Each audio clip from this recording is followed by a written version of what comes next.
Welcome to the Deep Dive. We're the podcast where we take the material you choose and we'll really dig into it.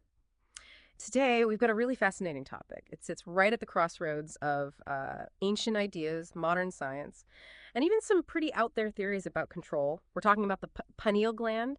You've probably heard it called the third eye. Our mission today is to unpack this one specific source, a really rich document that claims there's a huge cover-up related to this tiny gland. So we'll look at what the source says about its function, the basics, but also where it pops up in history, these symbols, the kind of wild abilities it supposedly unlocks, and yeah, how it might tie into our health, our freedom, even. Okay, let's get into it. Absolutely. Yeah. And this source material, it offers a very specific viewpoint. It's quite comprehensive, actually. It starts with the biology, sure, but then it stretches all the way to spiritual awakening and, claims about societal control. What's really interesting, I think, is how it blends the science bits with these very old beliefs and some really modern kind of controversial ideas. So we'll walk you through what the source presents, step by step, give you the full picture of its claims. Okay, so starting point. The source tells us, yep, pineal gland, small endocrine gland in the brain, standard stuff. But it doesn't stay there for long, does it? No, not at all. It describes the shape, pine cone-like, near the center of the brain, tucked in between the two halves where the thalamic bodies join, and it acknowledges the known job making melatonin. Right, the sleep hormone. Exactly, derived from serotonin, regulates sleep-wake cycles, seasonal stuff too, basic biology. But then, bam, it jumps right into this third eye idea. The source flat out claims it can be, and I quote, activated to spiritual world frequencies. That's a big lead, isn't it? From melatonin to spiritual frequencies. It really is. So what does the source say this activation actually does? What are the supposed benefits? Well, the claims are, frankly, pretty extraordinary. Things like achieving an all-knowing godlike euphoria and oneness, that's a direct quote, and even the ability to travel into other dimensions. Okay, like astral projection. Yeah, it's what it calls it, astral travel, astral projection, remote viewing, those sorts of concepts. And it gets even more intense with, advanced practice. The source claims it's possible to actually control the thoughts and actions of people in the physical world. Wow, okay. That's quite a claim, controlling thoughts. It's definitely leaning into some powerful esoteric ideas there. So this whole third eye thing, it's not just a modern new age idea then. The source seems to suggest it goes way back. Oh, absolutely. Yeah. That's a central pillar of the source's argument. It points to history and symbolism, like the pine cone symbol itself. It Right. says you see it in Catholicism, in Rome, in their art. Huh, I hadn't thought of that. And it also mentions ancient Egyptians, Romans, saying they used an eye symbol in their symbology to represent this knowledge. Right, the Eye of Horus, maybe? Or something similar. Possibly. The source connects these ancient eye symbols directly to this gland. And what about the Sumerians? There's something in there about them too, right? Yes, quite intriguingly. The source claims Sumerian depictions show their gods, the Anunnaki, The Anunnaki, yeah. holding pine cones.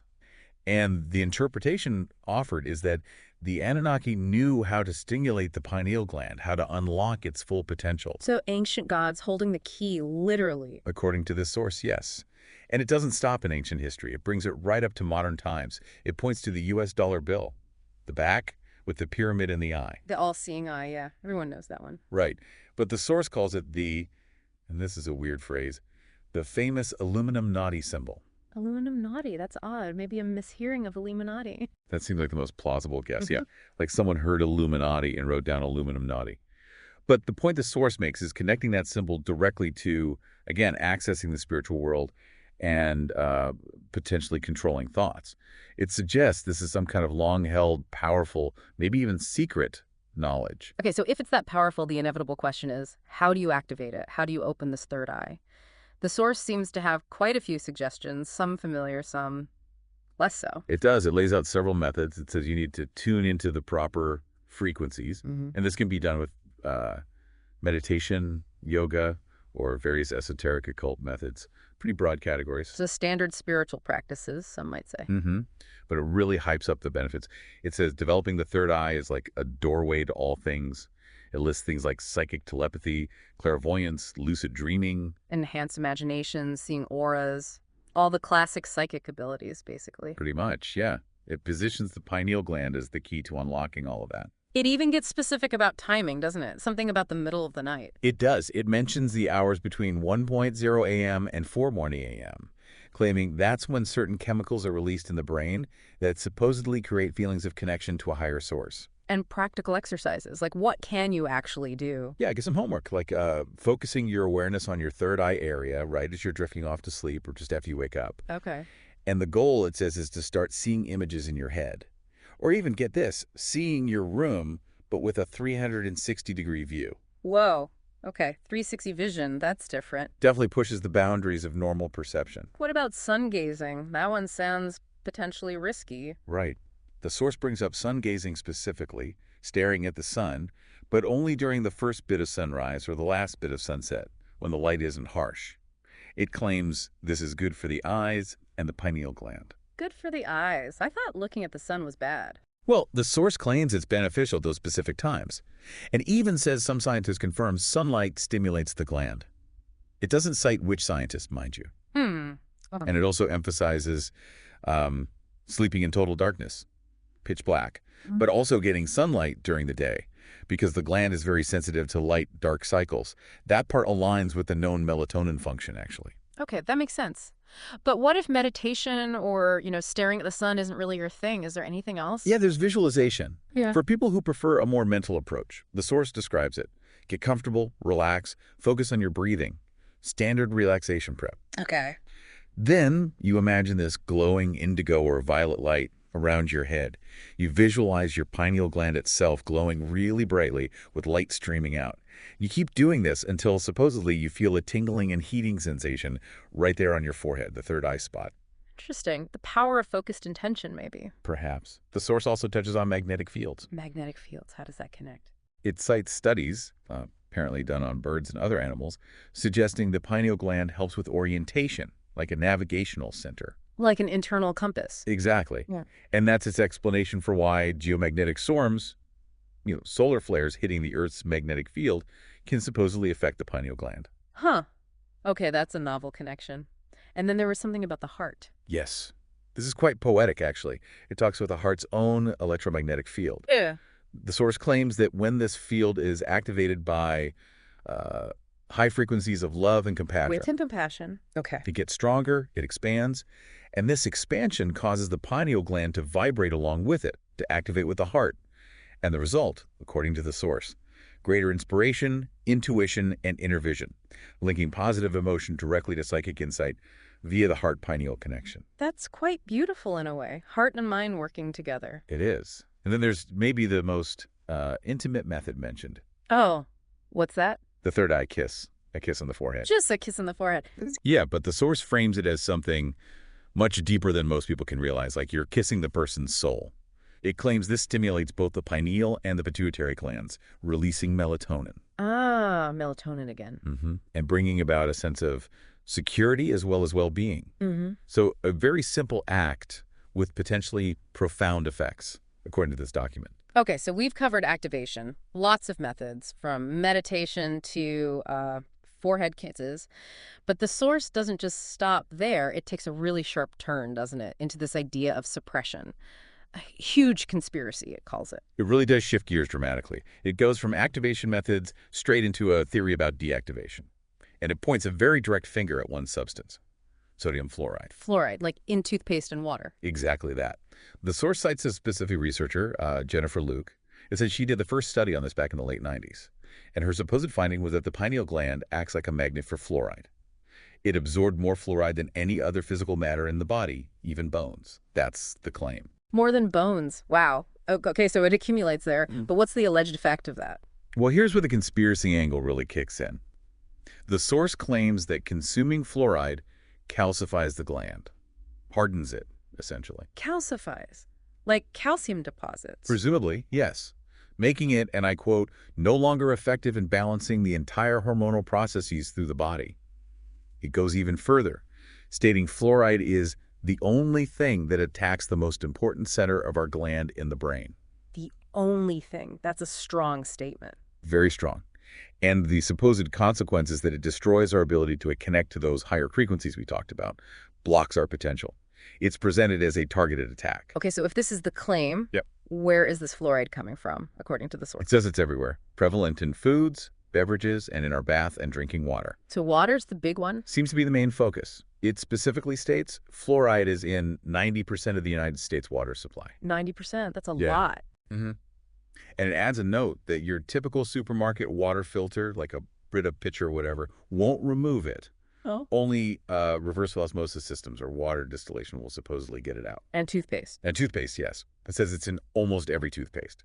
So the overall picture the source paints is deliberate mass exposure. That's exactly the implication. It calls it a huge conspiracy towards humans. With what goal? Why would anyone do that? The stated goal, according to the source, is to make us easy to control and easy to obey, to essentially dumb us down spiritually and mentally. Wow. And it connects this to historical events. It does. It makes a very specific and quite inflammatory claim. It says fluoride was put into water by the Nazis and the Russians in their concentration camp. Okay, that's a very serious allegation, to make the prisoners docile. Yes, to make the camp population docile and do not question authority. That's the exact wording. We should stress this is a highly controversial historical claim, often repeated in conspiracy circles, but not supported by mainstream historical accounts. We're just reporting what the source states here. Right, just reporting the source's claim. So the source wraps up this section by saying that taking away this seat of the soul, as it calls the pineal gland, it disconnects us from oneness, from spirituality. It turns us into mundane slaves. Slave to whom? To secret societies, shadow organizations, and the control-free corporate world. That's the trifecta it names. It's a narrative of intentional spiritual suppression for control. Okay, that's a lot to take in, suppression via fluoride. But the source also connects the pineal gland to something else, right? Something about physical health and frequency. Yes, it brings in another layer. It ties pineal activation directly to physical well-being through this concept of frequency or vibration. The core idea presented is that accessing high-frequency energy, specifically by activating your pineal gland, is crucial for good health. Why? How does that supposedly work? Because the source claims it raises the frequency of your body and soul. High frequency equals health. Low frequency equals sickness. It's presented as a direct correlation. And does it give actual numbers for these frequencies? It does, surprisingly specific numbers. It states that a healthy human body has a frequency between 62 and 78.8 megahertz. 62 to 78.8 megahertz. Okay. Yeah. That's very precise. Where does that number come from? Is that like a standard medical thing? Well, no. It's important to note that this idea of measuring the body's overall health in megahertz like this isn't part of conventional medical science. This seems to come from alternative health or metaphysical sources. But the document presents these numbers as fact. Got it. So according to the source, what happens if your frequency drops below 62? That's when you become vulnerable.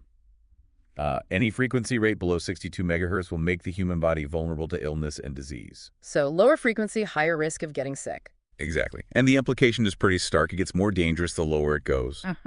The source claims that the risk of death increases dramatically once the body's frequency hits 25 megahertz. 25. Wow. So the message is basically keep your frequency high for health. Avoid low frequencies. That's the essence of it. Surround yourself with high-frequency energy, however the source defines that, and your health improves.